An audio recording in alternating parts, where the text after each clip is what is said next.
왕의 침소로 제8장 로망스. 오늘은 특별한 봄날 아침이다. 집안 분위기가 온통 흥분으로 가득 차 있다. 바로 결혼식 날인 것이다. 신부는 믿을 수 없다는 듯 전면 거울을 뚫어지게 바라보며 서 있다. 하지만 어느새 진지한 얼굴로 인생을 함께할 신랑에 대해 모두를 향해 이렇게 말하고 있다. 평범한 사람이 아니지요. 그분은 왕이세요. 하지만 그냥 왕이 아니라 왕 중의 왕이랍니다.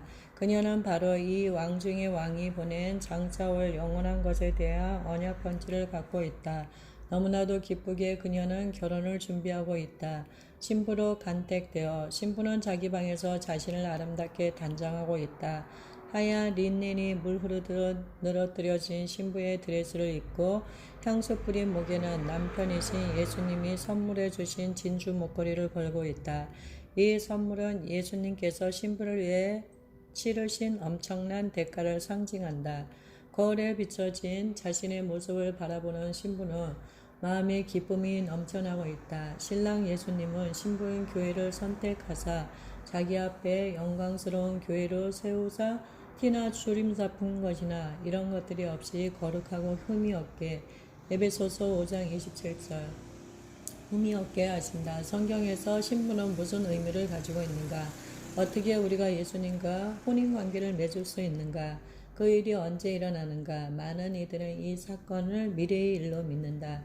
그들은 혼인잔치가 장차 천국에서 일어날 것으로 본다.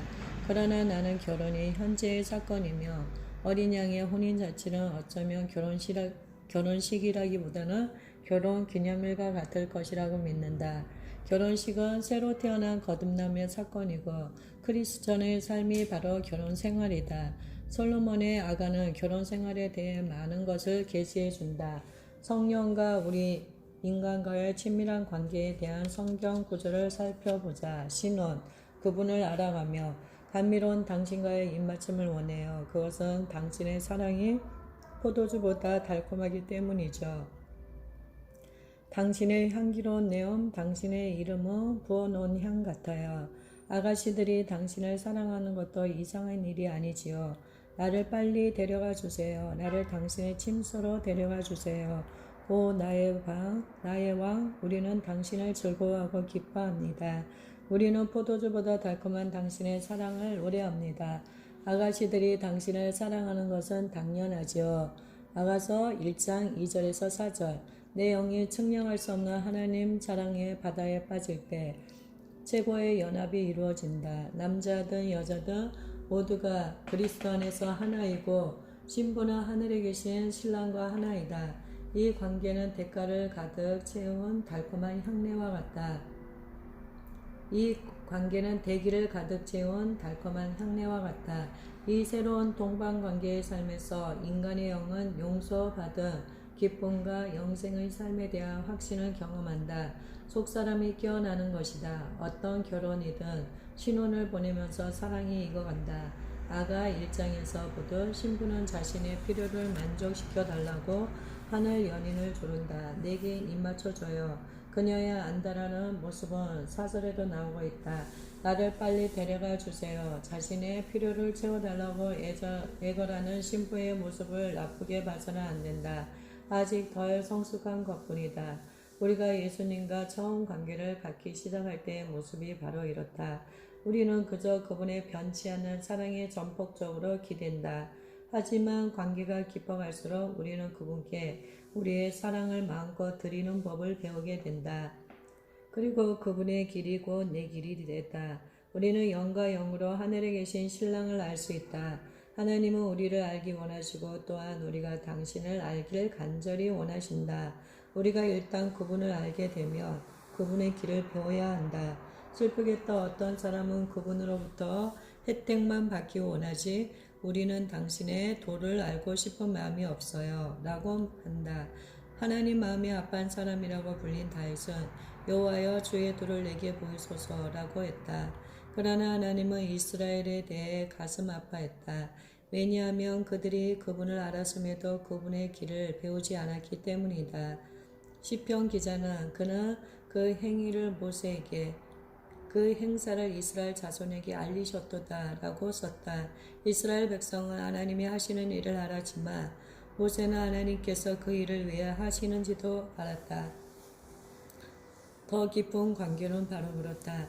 결혼을 했으면서도 배우자가 무슨 일을 하는지 또 그 일을 왜 하는지 도무지 알지 못할 수 있다. 어떤 사람의 길, 즉 그가 정한 법도를 이해하기 전까지는 참으로 그 사람의 마음을 완전히 이해한다고 할 수 없다. 다윗 왕은 이러한 연합의 비밀을 깨닫고 이렇게 썼다. 하나님이여 내 속에 정한 마음을 창조하시고 내 안에 정직한 영을 새롭게 하소서. 그러하며 내가 범죄자에게 주의 도를 가르치리니 죄인들이 주께 돌아오리리라. 오직 주의 도를 깨달은 사람만이 다른 사람에게 그것을 가르칠 수 있다. 그분과의 결혼 생활에서 깊은 기쁨을 아는 자만이 다른 이들에게 그 기쁨을 전달할 수 있다.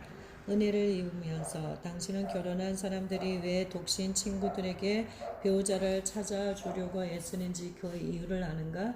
아마도 창조주께서 인간을 창조하실 때 친밀한 관계를 갖도록 하기 위해 만드셨다는 것과 그런 친밀함을 신랑과 신부 관계를 통해 가장 잘 경험할 수 있다는 사실을 알기 때문일 것이다.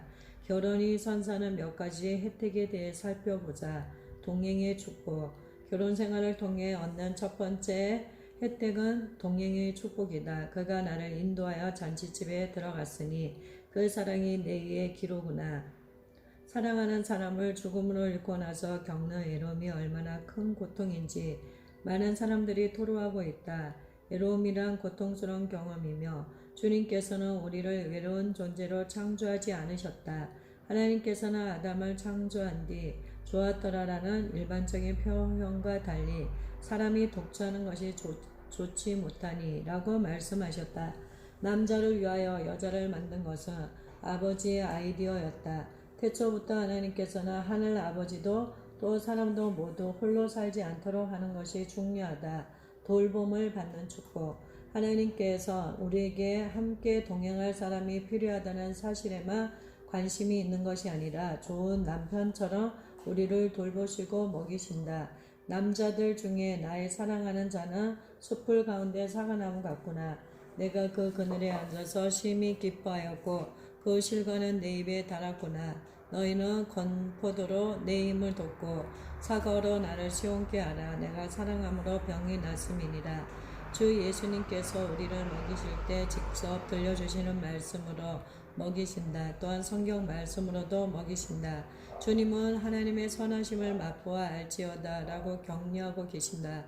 우리가 말씀을 먹을 때 말씀을 붙잡을 수 있다. 그리고 그것을 날마다 삶에 적용할 때 그 말씀이 우리를 붙잡아 준다. 루키는 천국 결혼 관계에서의 돌보심에 대해서 잘 묘사해 주고 있다. 나오미와 모압 여인 루스 모두 과부가 되었고 그들에게 먹을 양식이 없었다. 모압을 떠나 베들레헴으로 돌아올 때 며느리 루스는 나오미와 함께 하기로 결단했다. 베들레헴에 도착했을 때 하나님은 룻에게 시부에 가까운 친족이 보아스의 밭에서 이삭을 줍는 은혜를 주셨고 룻은 날마다 나오미와 자신이 먹기에 충분한 양의 이삭을 주었다. 밤에 보아스의 발치에 누우라는 나오미의 지시에 따라 룻이 보아스에게 그의 옷자락으로 그녀를 덮으라고 말한 것은 그의 보호 아래 그녀가 들어간다고 하는 결혼에 대한 상징이다. 이러한 겸손과 복종은 보아스의 마음을 감동시켰다. 보아스는 담내로 성문에 올라가서 나오미의 죽은 남편이 엘리멜렉의 밭을 대사하기로 하고 성읍 장로들 앞에서 다음과 같이 선포하면서 기업 물을 자의 책임을 다한다. 내가 엘리멜렉과 기룡과 말론에서 있던 모든 것을 나오미의 손에서 산 일에 너희가 오늘날 증인이 되었고 또 말론의 아내 모압 여인 룻을 사서 나의 아내로 취하고 그 죽은 자의 기업을 그 이름으로 있게 하여 그 이름이 그 형제 중과 그거 성문에서 끊어지지 않게 하며 너희가 오늘날 증인이 되었느니라. 룻기서 4장 9절 10절. 보아스는 룻을 아내로 맞이했고 보아스에게 속한 모든 것이 이제는 룻의 소유가 되었다. 그리고 이들에게서 다윗의 할아버지인 오벳이 나왔고 마침내 이 가게를 통해 우리의 신랑이시며 왕이신 예수님이 나셨다. 사랑을 받는 축복. 여느 사랑하는 남편처럼 주님은 우리에게 그분의 사랑을 나타내신다. 그가 왼손으로 내 머리에 베게 하고 오른손으로 나를 안는구나. 우리가 결혼 생활에 들어가며 마음속 사랑의 샘이 불어난다. 하늘의 신랑은 우리에게 그분의 무조건적인 사랑을 표현하기를 원하신다. 하지만 우리의 한 가지 고민은 과연 이렇게 분수에 넘치는 사랑을 받을 만한 자격이 우리에게 있느냐는 것이다. 너무 오래 밭에서 이삭을 줍다 보니 감히 잔치 테이블에 나와 그분 옆에 앉을 가치가 없다고 스스로 느낀다. 이런 불안한 마음을 잠재울 때 우리는 비로소 그분의 넘치는 애정을 즐길 수 있다. 바깥들에서의 노력이 끝나고 그리스도의 무조건적인 용납을 알게 될 때 내적인 안식을 얻게 되며 신랑의 진정한 사랑을 받아들이게 된다. 절대로 성적인 애정을 말하는 것이 아니다. 여기서 말하는 것은 이 세상이 줄 수 없는 그러한 사랑이 우리의 마음을 만질 때 경험하게 되는 감정이다. 보호받는 축복. 우리는 그분께 사랑과 애정만 받는 것이 아니라 안전한 보호도 받는다. 여호와여, 주는 나의 방패시여 내가 누워 자고 깨었으니 여호와께서 나를 붙드심이로다. 천만인이 나를 둘러치려 하여도 나는 두려워 아니하리이다. 구원은 여호와께 있사오니 우리가 예수 그리스도와 깊은 관계를 가지려며 그분 날개의 그늘 아래 숨는 법을 배워야 한다. 롯이 보아스의 옷자락으로 자기를 덮어달라고 청했듯 우리도 하늘의 신랑께 보호의 옷자락을 펼치시기를 구해야 한다. 또 그분은 그걸 바라고 계신다. 우리를 덮는 그분의 깃발은 사랑이다. 날마다 그분 안에 거할 때 일어나는 일들은 다 그분이 허락한 것이다. 그러므로 우리는 바울이 어떠한 형편이든지 내가 자족하기를 배웠노니라고 말한 것을 또 디모데가 자족하는 마음이 있으면 경건이 큰 이익이 되느니라고 말한 것을 터득할 수 있다. 그분의 보호하심에 대한 확신이 자라갈 때 신뢰의 관계는 깊어지고 신실한 가운데 그 열매는 더욱 풍성해진다. 영원한 결혼생활. 그리스도와 함께하는 결혼생활은 교제, 성경 공부, 금식, 묵상, 전도, 예배, 기도, 신실한 헌금 등을 통해 발전한다. 불행히도 친밀한 기도에 대해서는 거의 강조하고 있지 않다. 친밀한 기도 시간이 늘어날 때 그분은 우리 삶에 성장과 열매를 가져오신다. 그분의 임재 가운데 머무르는 시간은 우리에게 만족과 생기를 주며 다른 어떤 사랑도 여기에 견줄 수 없다. 날 사랑하는 자의 목소리로구나. 보라, 그가 산에서 달리고 작은 산을 빨리 넘어오는구나.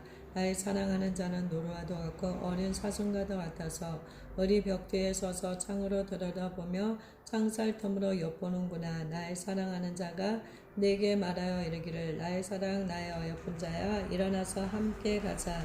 겨울도 지나고 비도 그쳤고 지면에는 꽃이 피고 새의 노래할 때가 이르렀는데 방구의 소리가 우리 땅에 들리는구나.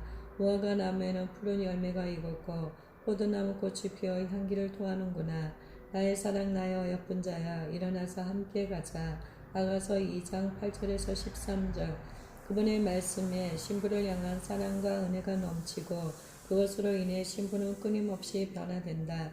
그리고 이 변화로 열매가 맺혀진다. 어디 가든 꽃향기가 그녀를 따르며 입술에는 노래가 끊이지 않고 이런 하나된 기쁨 속에서 비둘기 같은 성령의 감미로운 음성을 듣는다. 그분을 알아갈 때 하늘의 신랑이 어떤 분이며 그분에게 중요한 것이 무엇인지 아는 일이 신부에게 더욱 중요하다. 거듭날 당시에는 주님과의 관계가 제한적이었지만 이제는 그분과 함께 시간을 보내고 그분의 말씀을 읽고 그분의 목소리를 들으면서 자신을 온전히 드리는 법을 배우게 된다. 그리고 그러면 그럴수록 그녀의 심령은 그분이 어떤 분인지에 대한 계시를 더욱 풍성히 받기 위해 부르짖는다. 계시, 주님이 주시는 모든 계시 가운데 주님 자신에 대한 계시보다 더 소중하고 더 관계의 중심적인 것은 없다. 그분이 우리에게 자신을 보여주어야 할 어떤 의무도 없건만 그분은 그렇게 하신다. 하늘의 신랑께서 그분 마음속 깊이 감추어진 비밀을 우리에게 드러내실 때 우리는 그의 사랑에 깊이 감동된다. 우리의 감각이 매일 자아에 대한 죽을 때 우리의 영은 거대한 사랑의 바다 속으로 자석처럼 빨려든다. 놀랍게도 하나님은 우리를 그분 자신에게로 초청하고 계신다. 나의 사랑하는 자는 내게 말하여 이르기를 나의 사랑 나의 어여쁜 자여 일어나서 함께 가자. 아가서 2장 10절 우리에겐 선택권이 있다. 보다 열등한 바깥들에 머물거나 아니면 자발적으로 우리의 지정의를 성령님께로 돌려 그분 가까이 다가갈 수 있다. 휘장은 그분이 찢으셨지만 그것을 열고 들어가는 것은 우리이다. 만일 그분 안에서 온전해지기를 원한다며 우리 자신을 그분 앞에서 완전히 드러내야 하는 위험을 감수해야 한다. 시련. 그러면 우리가 어떻게 온전해질 수 있을까? 바로 우리의 사랑이 재련될 때 그렇게 될 수 있다. 말씀이 우리에게 이르는 바는 불 속에서 재련된 금을 사라는 것이다. 야고보는 이것을 믿음의 시련이 인내를 만들어 낸다고 말한다. 시련은 하나님의 계획 중 가장 신비로운 것이며 그의 길 가운데 하나이다. 모세의 기도를 보면 그가 하나님의 길을 알았다는 사실을 알 수 있다. 내가 참으로 주의 목전에 은총을 입었사오며 원컨대 주의 길을 내게 보이사 내게 주를 알리시고 나도 주의 목전에 은총을 입게 하시며 이 족속을 주의 백성으로 여기소서. 그러나 오늘날 크리스천들은 종종 하나님께서 주시는 시련을 거절로 여긴다. 사실은 정반대인데 말이다. 그분이 관계를 시험하는 방법들 중 하나는 당신 자신을 보류하시는 것이다. 뒤로 한 걸음 물러서신다. 바위 틈 낭떠러지 은밀한 곳에 있는 나의 비둘기야 나로 내 얼굴을 보게 하라. 내 소리를 듣게 하라. 내 소리는 부드럽고 내 얼굴은 아름답구나. 내가 나의 사랑하는 자 위하여 문을 열었으나 그가 벌써 물러갔네. 그가 말할 때 내 혼이 나갔구나. 내가 그를 찾아도 못 만났고 불러도 응답이 없었구나. 성중에서 행순하는 자들이 나를 만나며 나를 쳐서 상하게 하였고 성벽을 파수하는 자들이 나의 웃옷을 벗겨 취하였구나. 예루살렘 여자들아 너희에게 내가 부탁한다. 너희가 나의 사랑하는 자를 만나거든 내가 사랑함으로 병이 낫다고 하려무나. 하나님께서 한 걸음 뒤로 물러서시는 것은 그분과 함께 매일 걷는 것의 중요성을 가르치기 위함이다. 남편인 에디의 어린 시절 이야기이다. 어렸을 때 에디는 할머니와 함께 알라바마 주의 버밍햄 시내에 있는 울워스 백화점에 가는 것을 즐겼다.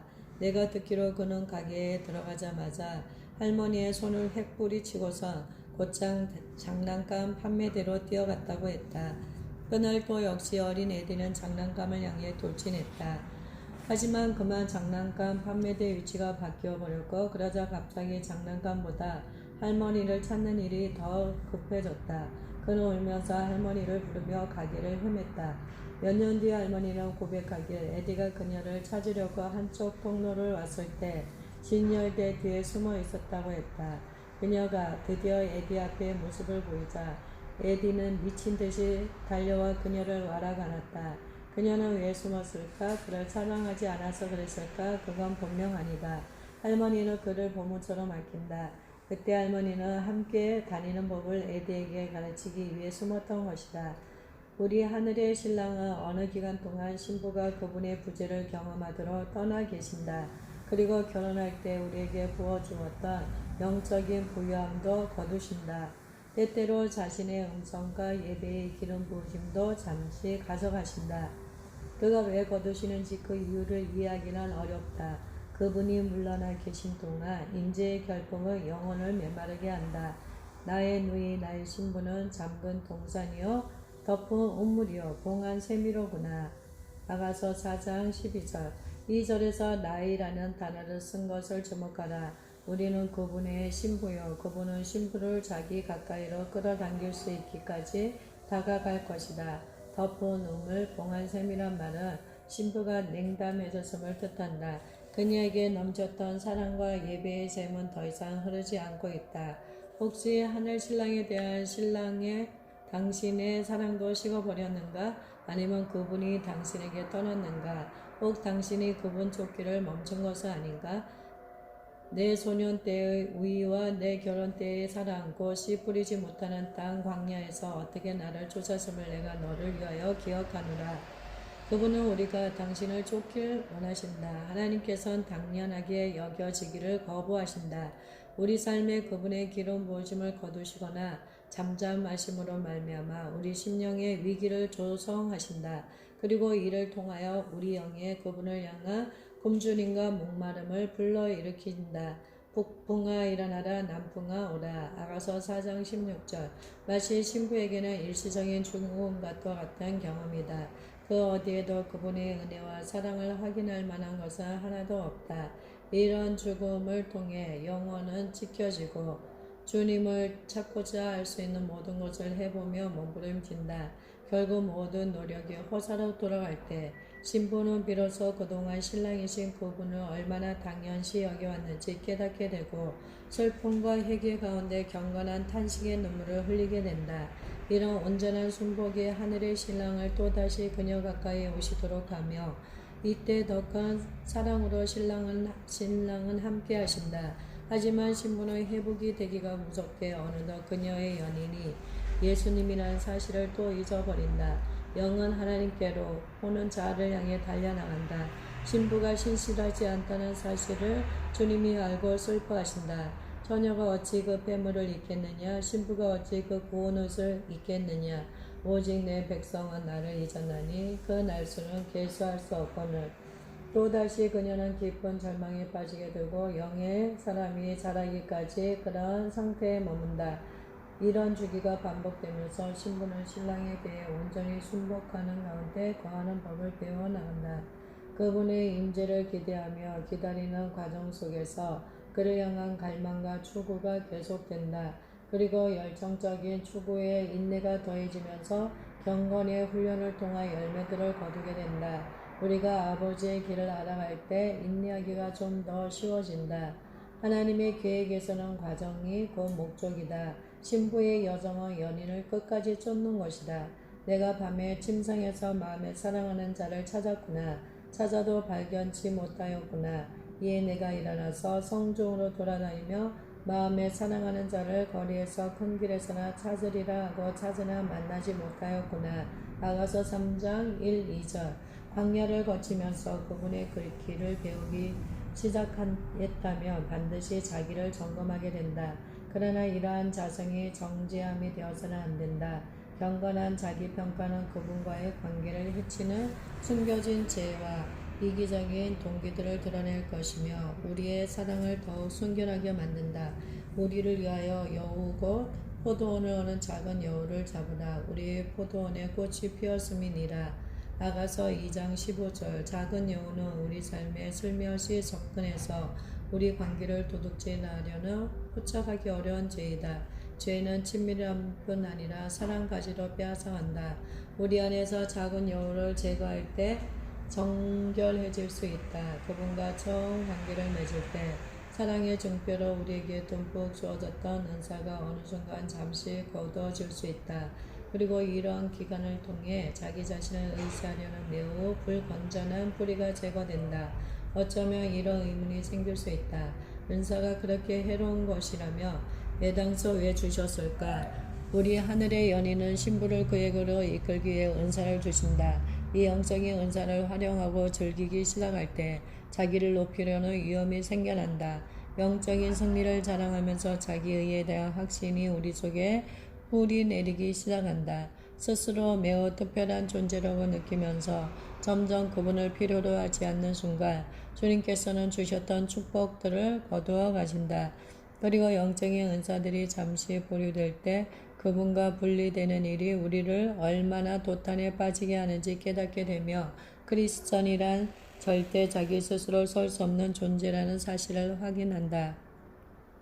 회복, 사랑의 봄날, 하나님의 역사에 대한 확신은 때가 되면 반드시 불붙는다.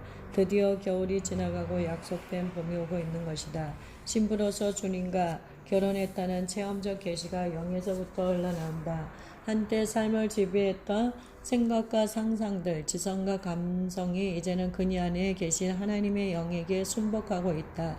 사랑아, 내가 어찌 그리 아름다운지, 어찌 그리 화창한지 쾌락하게 하는구나. 내 키는 종려나무 같고 내 유방은 그 열매송이 같구나.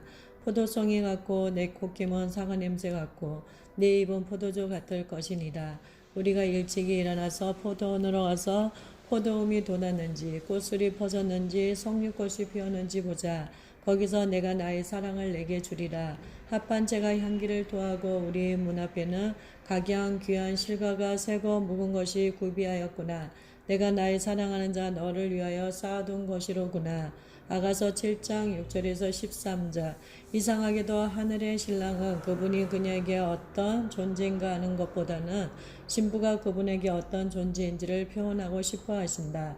이제껏 우리 대부분은 그 반대로 생각했다. 우리는 생각하기를 그분이 우리에게 어떤 존재인가의 기초의 관계가 성립된다고 여긴다. 하지만 그분이 우리에게 아무런 의미도 없었을 당시에도 우리는 그분에게 특별히 사랑받고 있던 존재였다.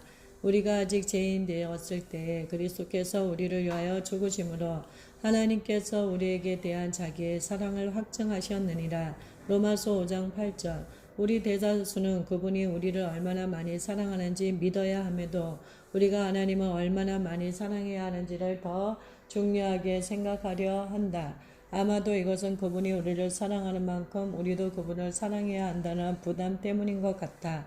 아가 7장 13절에 나오는 묵은 것은 아마도 그분의 오래된 약속들일 것이다.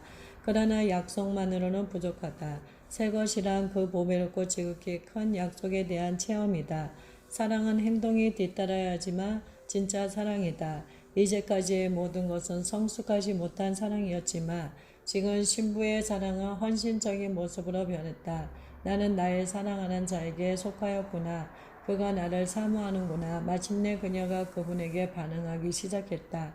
신부는 결국 그녀가 그분께 속했다는 말을 믿기에 충분한 믿음을 갖게 된 것이다. 이제 신랑은 신부에게 찾으라. 그러면 찾을 것이오라 언약을 확실히 세우고 있다. 신부가 이전은 신랑을 쫓기 시작했다는 사실은 그녀가 성숙한 신랑을 찾는 일에 헌신했다는 사실을 말해준다. 아가서 8장 1절에서 그녀는 내가 내 어미의 젖을 먹은 오라비 같았다며 내가 밖에서 너를 만날 때에 입을 맞추어도 나를 업신여길 자가 없었을 것이라 라고 말한다. 이 고백 가운데 담긴 의미는 그녀의 주인이자 왕이신 그분을 향한 그녀의 사랑이 형제를 향한 순결하고 순수한 사랑의 느낌과 같다는 것이다. 크리스천들은 그들이 주님에게 기쁨이 된다는 사실을 잘 알지도 느끼지도 못한다. 왜냐하면 하늘의 사랑을 잘못 이해하고 있어서 그분의 침묵을 포기나 거절로 오인하기 때문이다. 하지만 주님의 침묵은 오히려 우리가 하나님의 기쁨이 되어 그의 보좌 앞으로 담대히 나갈 수 있다는 독특한 계시이다. 이제 신부는 초자연적인 사랑의 확신을 갖고 그분이 필요로 하는 그런 존재가 된다. 나는 성벽이여 나 유방은 망대 같으니 그러므로 나는 그의 보기에 화평을 얻은 자 같구나. 이런 은유적인 표현은 성적인 의미가 아니라 신부가 평안을 가져오고 사랑을 주는 지점을 언급하고 있다. 이기적인 사고방식에서 벗어날 때 신부는 영 깊은 곳으로부터 하나님을 사랑하는 무한한 가능성을 발견한다. 신부는 지금 죽음으로부터 갑자기 태어난 삶, 저 하늘신랑과 함께하는 삶으로 들어간다. 그녀의 유일한 기쁨은 그녀의 영적인 연인에게 만족을 주는 것이다. 주님께서는 그녀의 신실하고 강력하고 성숙한 교제를 즐거움으로 삼는다. 하나님에게 필요한 것이 있을까? 어떤 면에서는 그렇지 않으나 또 다른 어떤 면에서는 그렇다. 갈라진 틈에 서 있는 사람들과 신령과 진정으로 예배하는 자들을 찾는다는 점에서 그는 우리와의 관계를 필요로 했다. 그분은 또한 그런 관계 가운데 그분의 소망을 완수하고자 우리를 무장시키신다. 동력에 대한 열정. 원래 하나님과의 관계는 훌륭하고 실현 가능하고 유익한 목적을 가진 연합이다. 첫째, 하나님은 그분의 영광뿐 아니라 여호와의 영광을 아는 지식으로 세상을 가득 채우기 위해 우리와 동력하기를 원하신다. 그는 세상을 아들, 딸들로 가득 채우기로 약속했다. 우리가 알듯이 하나님은 자기 형상대로 사람들을 창조하신 일을 결코 멈추지 않았다. 그분은 그와 관계 있는 모든 사람들을 아들의 형상으로 만들어 가신다. 둘째, 그분은 우리와의 관계를 통해 그분의 목적을 성취할 것이다. 그분이 우리를 그분의 신부라고 불렀기 때문에 남자가 아내와 한 몸이 된 것 같이 거듭난 우리는 그분과 영으로 하나가 되었다. 아내의 소망은 자연스레 남편을 향해 있으며 이 건강한 관계로부터 친밀한 사랑이 발전한다. 열정은 신뢰로 전환되고 신뢰는 함께 거하는 깊은 관계로 전환된다. 이런 관계는 나 자신의 포기를 가져오고 포기는 희생적인 사랑으로 발전하게 된다. 자신을 포기한 신실한 연인은 서로를 위해 자신의 삶을 내려놓을 것이다. 이것이 오늘날 그리스도가 찾으시는 사랑의 종류이다. 너는 나를 인같이 마음에 품고 도장같이 팔에 두라. 사랑은 죽음같이 강하고 투기는 음부같이 잔혹하며 불같이 일어나니 그 기세가 여호와의 불과 같으니라. 이 사랑은 많은 물이 꺼지지 못하겠고 홍수라도 엄몰하지 못하나니 사람이 그 온 가산을 다 주고 사랑과 바꾸려 할지라도 오히려 멸시를 받으리라. 아가서 8장 6절 7절. 셋째, 아버지는 이것을 결혼관계로 부르기로 정하셨다. 우리는 예수님께 드려진 신부이다. 그분은 우리에게 주어진 남편이다. 이는 너를 지으신 자는 내 남편이시라. 그 이름은 만군의 여호와시며 내 구속자는 이스라엘의 거룩한 자시라. 온 세상의 하나님이라 칭함을 받으실 것이며 태초부터 아버지는 가족관계와 교제에 대해 깊은 관심을 갖고 계셨다. 마지막으로 이것은 예정된 결과를 가진 관계이다. 그분은 우리가 그와의 친밀함을 경험할 뿐 아니라 함께 거하여 열매를 맺기까지 원하신다. 예수 그리스도는 그분의 신부들이 골고다의 사랑 이야기에 대해 전혀 들은 적 없는 25억의 남녀노소를 위한 부담감을 품길 원하신다. 우리 하나님은 당신과 내가 그분의 가족이라는 사실을 감격하시지만 동시에 양자의 영을 받지 않은 다른 많은 아들 때문에 여전히 슬퍼하신다. 신부는 이 부담감을 전수받도록 기도의 골방을 찾아야 한다. 그녀는 그녀의 하늘 신랑과 영적으로 친밀하게 되길 갈망해야 한다. 신부가 마음 가운데 그분의 영적 씨를 잉태하고 싶어 하지 않는다면 주님은 실망하실 것이다. 교회가 다른 어떤 연인들을 갖고 있다는 사실은 등골을 서늘하게 만든다. 지금 교회는 차나 경력, 집이나 오락 혹은 돈과 명성 등을 사랑하고 있다. 그가 모든 높은 산에 오르며 모든 푸른 마음 아래로 가서 거기서 행음하였도다. 내가 많은 무리와 행음하고도 내게로 돌아오려느냐? 예레미야 3장 6절 1절. 많은 사람들이 그분의 씨를 혹시 잉태했을지라도 3달까지 인내하려 하지 않고 유산시킨다. 사랑의 출산이란 자아의 죽음이며 신부는 이를 선택해야 하고 신랑의 옆에서 돕는다. 예수님은 내가 진실로 너에게 이르노니 한 알이 미리 땅에 떨어져 죽지 아니하며 한 알 그대로 있고 죽으면 많은 열매를 맺느니라. 자기 생명을 사랑하는 자는 잃어버릴 것이요 이 세상에서 자기 생명을 미워하는 자는 영생하도록 보존하리라고 말씀하셨다. 나은 것은 바람 같아서. 이사야 26장 17, 18에는 세계 곳곳의 교회의 상태를 명확히 보여주고 있다. 여호와여, 잉태한 여인이 상기가 임박하여 부러하며 부르짖음같이 우리가 주의 앞에 이러하니이다. 우리가 잉태하고 고통하였을지라도 나은 것은 바람 같아서 땅의 구원을 베풀지 못하였고 세계의 거민을 생산지 못하였나이다. 신부는 예수님과 약혼한 것에 만족한다. 그녀는 그분에 대해 말하고 그분에 관해 많은 이야기를 하지만 휘장 넘어 지성도로 들어가 열방을 향해 후회하는 그분의 마음에 복종하려 하지 않는다. 주님은 주님 닮은 자녀를 낳아줄 신부를 원하고 계신다. 우리는 그리스도의 복음을 잉태해야 한다. 관계를 본받아 복음이 생명을 출산했을 때 그 생명은 양육되어져야 한다. 우리는 본을 보임으로써 그리스도와의 관계를 경험하는 법을 다른 이들에게 가르친다. 이 땅에서는 가정을 제외하고는 결혼과 육아에 대해 배우고 실습할 학교가 없다.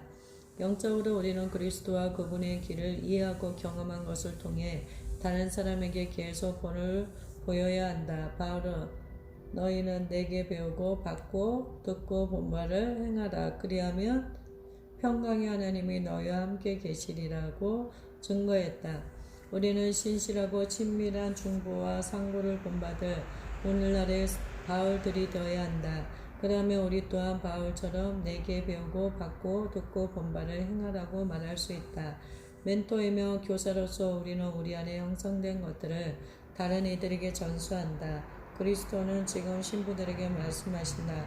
너 동산에 거하는 자야, 동무들이 내 소리에 귀를 기울이니 나로 듣게 하려무나. 이제 우리는 하늘 신랑과의 사랑관계를 다른 이들에게 가르쳐야 한다. 우리 자신이 바로 주님의 편지이다. 예수님은 그분의 신부에게 말씀하고 계신다. 나로 듣게 하려무나. 성령과 신부가 오라 하시는도다. 우리는 스스로 낮추고 교회로서 우리가 실패한 것들을 인정해야 한다. 우리가 어느 정도 열매 맺는 일을 잘 한다고나 하지만 근래 들어 대부분의 교회는 자기를 닮은 씨를 잉태하여 결국 바람을 낳았다. 우리는 육체의 일과 성령의 일을 분별하지 못한다. 구름이 어떻게 성전을 가득 메웠는지 구약 성경을 통해 읽기는 했지만 오늘날 우리는 먼지와 구름, 즉 인간적인 행위의 먼지와 하나님의 역사인 구름을 분간하지 못한다. 우리가 이 땅에 구원을 가져오지 못한 것은 확실하다. 우리는 세상 사람들을 얻기 위해 모든 장벽을 극복하는 기도를 출산하지 못했다. 이제 신부가 그녀의 부르심을 깨닫고 남편에게 복종할 시간이 왔다. 우리가 즐거워하고 크게 기뻐하여 그에게 영광을 돌리세. 어린 양의 혼인 기약이 이르렀고 그 아내가 예비하였으니 그에게 허락하사 빛나고 깨끗한 세마포를 입게 하셨은즉 이 세마포는 성도들의 옳은 행실이로다 하더라. 계시록 19장 7절 8절. 무척 오랫동안 교회는 행동이 아니라 말로만 그분을 사랑했다. 우리는 휘장 너머의 친밀함을 거절해왔다. 하늘에 계신 신랑은 우리가 입을 깨끗한 세마포 예복을 준비하시고 문을 두드리고 계시지만 우리는 아직 받을 준비가 덜 되었다. 혹 예복을 받았을지라도 입기를 거절하고 있다. 마태복음 25장 1절에서 13절에 나오는 미련한 다섯 처녀들처럼 우리 중 많은 사람들이 혼인잔치를 준비하는 등의 기름을 채우지 않고 있다. 하지만 시간이 거의 다 되어가고 있다. 여러 해 동안 교회는 지상 대명령을 전도에 대한 인간의 책임으로 보았다. 하지만 마침내 그것을 결혼관계의 결과로 보기 시작하는 사람들이 생겨나고 있다. 그리스도와의 관계를 통한 최종적인 열매는 지상 대명령의 완수이다. 그것은 주님과 신부와의 연합적인 동력이며 열정적인 기도와 중보로 탄생된다. 길을 잃고 죽어가는 세계 25억의 사람들을 향한 예수님의 마지막 말씀은 이것이다. 성령과 신부가 말씀하시기를 오라 하시는도다.